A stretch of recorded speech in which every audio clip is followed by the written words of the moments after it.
Hi, this is Pastor Bob, and welcome to Pastor Bob Daily. I'm standing in front of my mom's church.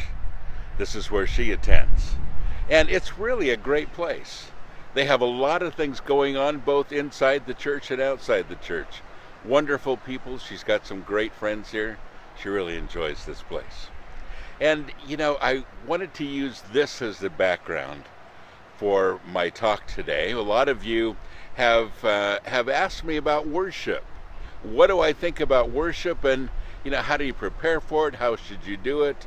What are the elements of worship that are really important? All of that, and I'd like to address that today. Now, if you haven't noticed already, if you've listened to any of my podcasts, I'm a little bit opinionated. I like what I like, and I don't like what I don't like. And I've been around enough years now to have a few opinions on a few things. And I love worship, by the way. I love it. But I understand something about worship. Worship isn't about music. It's about the heart. Right over here, there's a beautiful sunrise. I mean, a beautiful sunrise. And I tried to get it in focus today so I could use that as part of this podcast. And I can't quite focus it in, but it is amazing. And as I was driving, it was part of my worship today. Not singing, but just my heart being thankful for what God has given us. And what a beautiful sunrise. And I've seen a few of them in my 61 years. But they're always beautiful, and it's always a wonderful thing. And worship is like that, folks. It's something that happens in our heart that we express. And again, it's not always about music. It's about the heart.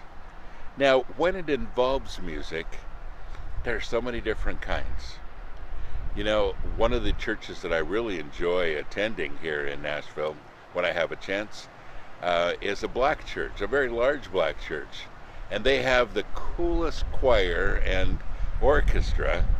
And when they do music, it's amazing, black gospel. And I love that. I love that.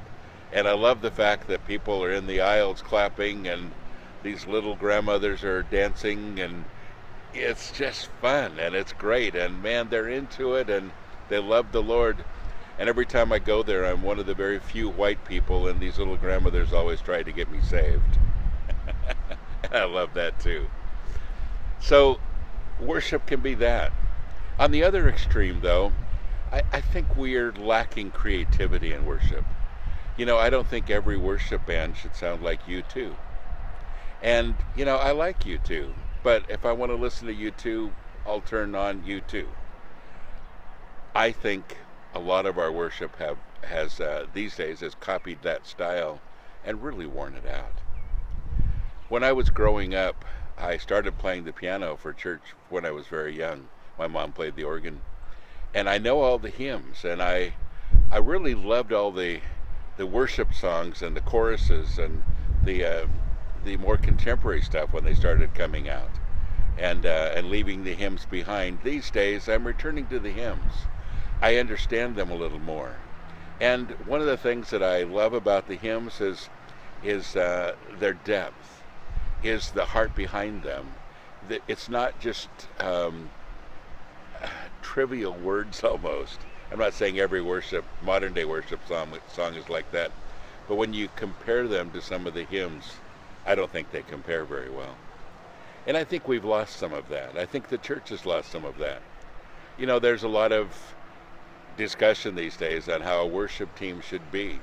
One of my friends wasn't allowed on the worship team because he wanted to use a music stand, and the worship leader wouldn't allow that, and on the worship team it didn't look good.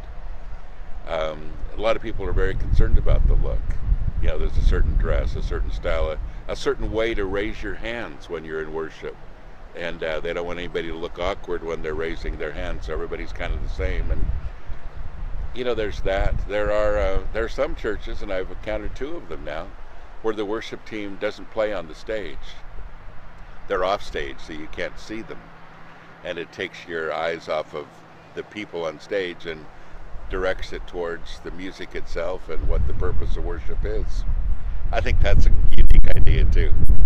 But whatever you do, however you celebrate worship, folks, remember that it's the heart first. And the heart really has to dominate. And again, The heart has to kick in before music ever does. And if you don't have a heart for worship, no amount of music, no matter what style it is going to do anything for you, because worship's about that. My favorite times of worship are not in church. My favorite times of worship are by myself. Sometimes involving music, sometimes not. Sometimes involving, turning on the stereo and listening to worship and singing along. Sometimes producing it myself. Whatever it might be. But I think we need creativity back. I'd like to see us get away from the U2 thing and really begin to be creative a little more. Now, some of you are going to write in and say, man, have you heard this one? Have you heard that one? And, there are so many that are great these days, and I'm not saying that. I think there are people that are being creative. I think we need a lot more. God bless you. Have a great day.